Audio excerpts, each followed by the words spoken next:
I got my place on the PhD here. So I'm really, really excited. So I'm going to be here for another 3 years.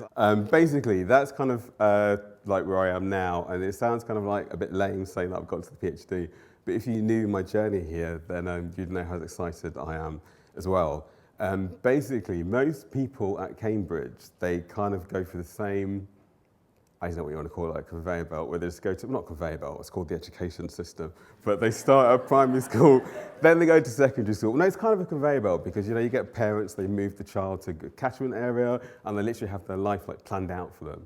So they do secondary school, get good A-levels, go to university, go to Cambridge, you know, parents tick the box and they can kind of, yeah, like leave, especially leave home before university. But yeah, that kind of happens. With me, I was at school, did my GCSEs. I did all right in them. In fact, I did very well in them. I got all A's in my GCSEs, but I did my A-levels and I failed them all.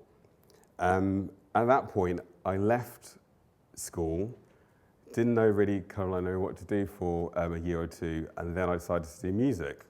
When I was doing music, I was a rapper, but I wasn't really kind of, because I did definitely listen to rap, but I didn't really know how to rap or kind of what to rap about to kind of fit into like the rap world. The only thing I really knew how to rap about, well, the only thing I did rap about was poached eggs, because I really love poached eggs.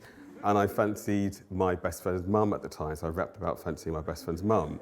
So they're not like very like rapper things to like rap about, but for some reason it worked. Like I got signed. I guess the point of making is I was basically like myself. I didn't try to pretend to be something I wasn't, and it worked. The reason why I think that's important to state is because I think as human beings, we kind of tend to like, I don't know, surround ourselves with people who are like ourselves, trying to fit into the mold and stuff. And I think we do that as human beings, I don't know, to protect ourselves maybe. And I think on a macro level, Cambridge does that as well. On my first day here, we were having a college photograph and I was really desperate for the toilet. I was like, oh my God, these guys need to go to the toilet. Once we had the photograph done, I said to the guy next to me, oh my God, where's the toilet? He goes, oh, it's down there to the right. He said it with such familiarity. I was like, oh, were you here on the open day? And he was like, no, my father came here. I was like, oh my God, no way. That's such a coincidence that your dad came to the same college at the same university. And then he goes, oh yeah, my granddad came here as well. And I was like, okay, this is kind of more than a coincidence here. Like, there's kind of like a system going on. That's kind of the like attracting like on like a macro level. But this can also happen actually once you're in the classroom when it comes to like ideas and actually just like discussion. I mean, I like to think it's a bit like gravity. Basically, you've got lots of stuff, right? And the more stuff there is, the bigger or the greater the gravitational pull. And I think on a micro level, when it comes to, just like discussing ideas and problem solving, when you're in a classroom with people who are like you, actually the ideas you're going to come up with are all going to be quite similar. I, for the first couple of years, did try and fit in to Cambridge just because I was like, you know, I don't know, I suppose I was quite nervous, like I wasn't that confident. I'm still not confident now, as you can see, I'm still quite nervous. But yeah, I was even more nervous then. And I was going to hall and I was going to class and I was trying to compete with privileged people who knew how to tie a bow tie, knew which cutlery to use. Once I realised that actually I can't compete with these people because actually these people, they're more privileged than I'll ever be. They are more accustomed to being in the space that I'll ever be. And actually, if I try and compete with them using their rules, I'm always going to fail. The only way I'm going to win is, I know it's a cliche, but it genuinely is true. The only way I'm going to win this game is if actually I'm going to be myself. And university, and Cambridge especially, the whole point of this space is to contribute new knowledge. So actually, if you've got these people who are all quite similar, and you've got me, actually, who's very, very different, contributing new knowledge, actually, I'm going to do quite good at that. And actually, that might be easier for me to do. The gravitational pull, or this homogenizing effect, it happens, like I said, it happens way before Cambridge. I remember when I was at school, and I lived outside of London, so I had to drive into London with my mum for like an hour in the car to get my hair cut from a black barber's. When we drove back to Chelmsford, every single time I got my hair cut, I got suspended in my school. And the reason why I got suspended was just because the barber had put a line across my forehead and down, and that's just what black people do. It makes our hair look neat. But because that looked like a pattern, my school suspended me.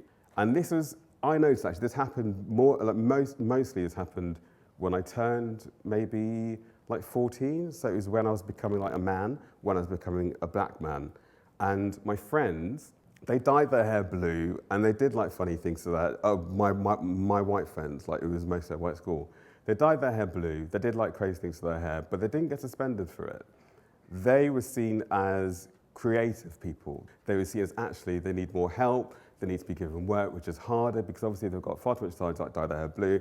There was nothing, there was nothing aggressive and there was nothing naughty about them doing that. It was something actually which could be harnessed and actually channeled into something good.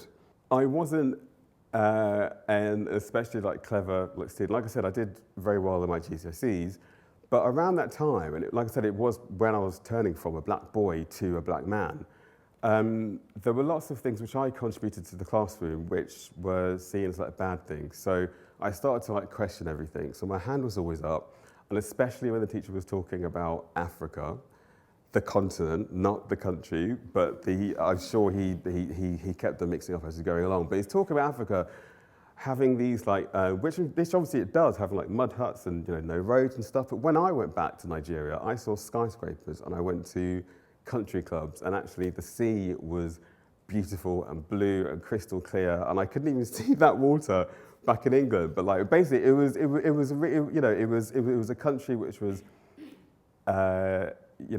Like developing, if the global north wants to call it that. But in my eyes, it was a beautiful country, and I didn't recognise the description my teacher was giving me. So my hand was constantly up, constantly questioning everything. Although I had knowledge, and although I had capital, my social and cultural capital, it had no currency in the classroom. So one example would be this wasn't me because I didn't know how to play it, but if there's a piano in the music room and a student comes in and they can start playing, let's say, like New York is a song by Jay-Z, the rapper, and it's got like a piano riff in it. So if this student can play this rap song and know all the verses to the rap song as well, can rap them and can play it at the same time, he's seen as disrupting the class. But if a different child, walks up to the piano and starts playing, let's say, just like a classical song, if he can play that, he's seen as, oh, class, let's stop for a moment. This child is playing the piano. He's not supposed to. This is a song which I recognise. This is a cultural capital which has currency in this classroom. It is difficult for teachers or even for bosses to have, I don't know, I suppose like their biases like challenged, but I think that's something important which we need to do. The teacher which told off the child for playing his Jay-Z song and rapping in the back of the classroom, that's the same teacher who gets to decide at 14 what tier that child was going to be put in for their exams. They decide what tier you'll put into for your GCSEs, and the maximum grade you can get if you put into the lower tier is a C. So that teacher, he thinks that the child is being disruptive because they're playing their song on the piano, which is actually really difficult to play. The maximum grade they can get is a C, which means that's going to affect what A-levels they can do, and that's going to obviously affect which university they can go to, or if they can go to university at all. When I was in an interview at Cambridge, and the person interviewing me asked me what fiction I read as a child, and the interview was all going well up until that point, and she was all smiles. And then I said to them that I didn't read fiction when I was a child, and their faces dropped. The reason why their faces dropped is because obviously in their head, everyone at Cambridge loves reading books when they're like kids, and the books they read probably might be similar to the books she read herself. I then had a moment of fear and panic, and because I could just see it like visually on her face that she was really upset. And I could even then, at that point, just like do, I suppose, what most people would do and just pretend about the books I read. But the only book I could actually think of was Moby Dick. And like, I knew for a fact that like children didn't read like Moby Dick. Like, and I was like, okay, no, I'll just be honest. I'll say what I did read. And actually, what I read, I did actually read quite a lot. And it's quite a geeky admission to make, but I used to absolutely love reading encyclopedias. But even more geeky than that, I used to love reading the Thesaurus. It was literally my favourite book in the whole world. And the great thing was, the thing I liked about thesaurus is that they were in the library and stuff, right? And once you finish one, you can go to a different thesaurus and they'll have different words. They'll have different words. And I used to absolutely love that. So I just told her that. And then, I don't know, in my head, like she kind of smiled again, but then she didn't really, and that was the end of the interview. But I got in. So actually, you know, it kind of worked to a certain extent. This whole talk is about being the power, or being powerful as an anomaly. And in my head, I would get to a stage of the talk where I'd feel really powerful, but I still feel really, really nervous, but I'm at the end. But anyway, so basically my call to all of you is, if you are the anomaly, you are powerful, and you need to carry on doing what you're doing. And you know what? It will feel awful. It will feel absolutely lonely. You'll feel nervous, and you'll be shaking like I am now, but you need to carry on going, because being the anomaly is the most powerful thing you could possibly be in your life. Thank you very much.